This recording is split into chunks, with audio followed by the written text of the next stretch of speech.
Hi friends, ఈరోజు కాకరకాయ పులుసు తయారు చేసే విధానం షేర్ చేస్తున్నాను. కాకరకాయ అంటే చాలా మందికి కూడా ఇష్టం ఉండదండి. ఈ విధంగా పులుసు తయారు చేయండి, చాలా ఇష్టంగా తినేస్తారు. తప్పకుండా ఇదే విధంగా ట్రై చేసి మీకు ఎలా ఉందనేది నాకు కామెంట్స్లో తెలియజేయండి. రండి, ఇది ఎలా తయారు చేయాలో చూసేద్దాం. అందరికీ నమస్తే, వెల్కమ్ టు ఆనూస్ కిచెన్. కాకరకాయ పులుసు తయారు చేసుకోవడానికి ముందుగా ఇక్కడ నేను 1/2 కేజీ కాకరకాయలు తీసుకున్నాను. ఈ 1/2 కేజీ కాకరకాయలని పైన అనేది ఈ విధంగా చెక్కి తీస్తే చాలండి, బాగా తీయని అవసరం లేదు. ఈ 1/2 కేజీ కాకరకాయలకి ఒక ఆనియన్, ఒక 7 లేక 8 పచ్చిమిర్చి ఎక్కువగా తీసుకోండి. దీనిలోకి పులుసులోకి చాలా టేస్ట్గా ఉంటుంది పచ్చిమిర్చి. ఇక్కడ నేను ఉసిరికాయ ఎంత చింతపండు తీసుకున్నానండి. ఈ చింతపండు మొత్తం కూడా నానబెట్టేసుకొని పెట్టుకోవాలి ఒక 10 నిమిషాలు. మీకు నానబెట్టుకోవడానికి టైం కనుక లేకపోతే వేడి వాటర్ వేసేస్తే ఒక్క 1 మినిట్లో నానిపోతుందండి చింతపండు.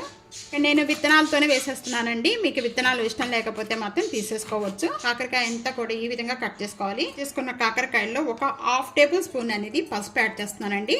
పసుపు యాడ్ చేసేసుకొని మొత్తం కూడా ఒకసారి ఈ ముక్కలకి అన్నిటికి కూడా ఈ పసుపు అనేది బాగా పట్టించేసేద్దాం. ఈ పసుపు ఈ విధంగా కాకరకాయలు అంతా కూడా ఈ విధంగా పట్టించిన వెంటనే కూడా వీటిని సైడ్ పెట్టేసుకోండి ఒక 2 మినిట్స్ వరకు కూడా.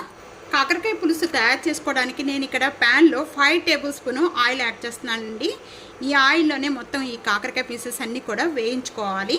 ఇక్కడ ఆయిల్ బాగా కాగిన వెంటనే కొద్దిగా వేసుకుంటూ కూడా వేయించేసుకుందామండి. జోరుగా వేయించుకోవాలి పీసెస్ అన్నీ కూడా. ఈ విధంగా వేగితే చాలండి. ఈ విధంగా కలర్ చేంజ్ అయ్యేంత వరకు కూడా వేయించుకుంటే చాలు. ఈ వేగిన కాకరకాయ ముక్కలన్నీ కూడా ఒక ప్లేట్లో తీసేసుకుందాం. ఇప్పుడు మనం వేయించుకున్న ప్యాన్లోనే ఒక 2 టేబుల్ స్పూన్ ఆయిల్ యాడ్ చేస్తున్నాను. ఆయిల్ బాగా కాగిపోయిన వెంటనే కూడా 1/2 టేబుల్ స్పూన్ జీరా, 1/2 టేబుల్ స్పూన్ ఆవాలు, ఎండుమిర్చి, కొద్దిగా ఇంగువ, కరివేపాకు, పచ్చిమిర్చి ఈ విధంగా లాంగ్గా కట్ చేసుకొని వేసుకోవాలండి. పులుసులోకి చాలా టేస్ట్గా ఉంటుంది. ఒక ఉల్లిపాయ పచ్చి స్మెల్ పోయేంత వరకు కూడా బాగా వేయించుకోవాలి. ఇది ఈ విధంగా వేగిపోయిన వెంటనే కూడా ఇక్కడ మెంతు పౌడర్ వేస్తున్నానండి. మెంతుల పౌడర్ పులుసులో వేయటం వల్ల చాలా టేస్ట్గా ఉంటుంది. మీరు మెంతులు కూడా వేసుకోవచ్చు కావాలంటే. ముందుగా మనం ఫ్రై చేసుకున్న కాకరకాయ ముక్కలన్నీ కూడా దీంట్లో యాడ్ చేస్తున్నాను. కాకరకాయ ముక్కలు ఈ విధంగా వేయించుకొని పులుసు చేసుకోవడం వల్ల చేదు అనేది లేకుండా చాలా బాగుంటుంది. దీనిలోనే ఒక 1/2 టేబుల్ స్పూన్ పసుపు యాడ్ చేస్తున్నాను. 1 టేబుల్ స్పూన్ సాల్ట్ యాడ్ చేస్తున్నాను. టేస్ట్ సరిపడా సాల్ట్ చూసుకొని వేసుకోండి. రెడ్ చిల్లీ పౌడర్ యాడ్ చేస్తున్నాను 1.5 టేబుల్ స్పూన్. కారం వేసుకున్న వెంటనే కూడా ఇదంతా ఒకసారి బాగా కలిపేసుకోవాలి. కారం అంతా కూడా బాగా కలుపుకున్న వెంటనే చింతపండు జ్యూస్ యాడ్ చేస్తున్నాను. కాకరకాయలకి అంతా కూడా బాగా పులుసు పట్టించిన వెంటనే కూడా మూత పెట్టేసుకొని ఒక 2 మినిట్స్ వరకు కూడా ఈ పులుసుతో పాటు కాకరకాయలు బాగా మగ్గిపోవాలి. మధ్య మధ్యలో ఓపెన్ చేసి కలుపుతూ ఉండాలండి. ఇక్కడ 2 మినిట్స్ అయిపోయిన వెంటనే కూడా ఇప్పుడు ఓపెన్ చేద్దాం. ఇక్కడ ఆయిల్ అంతా కూడా కర్రీకి అనేది సపరేట్ అయిపోయింది. ఈ విధంగా సపరేట్ అయిపోయిన వెంటనే కూడా ఇక్కడ నేను 1 గ్లాస్ వాటర్ యాడ్ చేస్తున్నాను.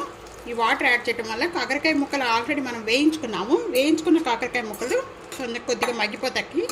వాటర్ అనేది యాడ్ చేస్తున్నానండి. మూత పెట్టేసేసుకొని మీడియం ఫ్లేమ్లో పెట్టేసుకొని మగ్గించేసుకోవాలి ఒక 3 మినిట్స్ వరకు కూడా. గ్రేవీ అంతా కూడా బాగా చిక్కబడిపోతుంది. మధ్యలో మూత అనేది ఓపెన్ చేసుకుంటూ కూడా ఈ విధంగా కలుపుకుంటూ ఉండండి. ఇలా మూత పెట్టేసుకుందాం.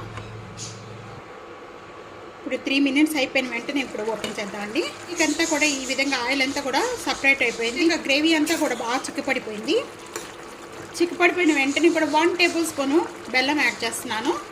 దించే ముందు కొద్దిగా కొత్తిమీర. స్టవ్ బంద్ చేసేసుకోవచ్చండి. ఇలాగే 3 డేస్ కూడా మనం తీసుకోవచ్చు. పులుసు అనేది చాలా టేస్ట్గా ఉంటుంది. ఇదంతా కూడా ఒక సర్వింగ్ ప్లేట్లో తీసేసుకుందాం. కాకరకాయ పులుసు ఈ విధంగా ట్రై చేయండి, చాలా టేస్ట్గా ఉంటుంది. కాకరకాయ అనేది ఇష్టం లేని వాళ్ళు కూడా ఈ విధంగా తయారు చేస్తే చాలా ఇష్టంగా తినేస్తారు. చాలా టేస్ట్గా ఉంటుంది. ఇది 2 డేస్ కూడా పాడవదండి, అంత బాగుంటుంది. అసలు చేదు అనేది ఉండదండి. హెల్త్ కూడా చాలా మంచిది కాకరకాయ అనేది. తప్పకుండా ఇదే విధంగా ట్రై చేసి మీకు ఎలా ఉందనేది నాకు కామెంట్స్లో తెలియజేయండి. ఫ్యామిలీతో ఫ్రెండ్స్తో వీడియో షేర్ చేస్తూ వీడియోని లైక్ చేస్తూ ఉండండి. సబ్స్క్రైబ్ చేయడం అస్సలు మర్చిపోవద్దు. Thank you for watching. Next వీడియోలో మళ్ళీ కలుద్దాం. అంతవరకు సెలవు. బాయ్.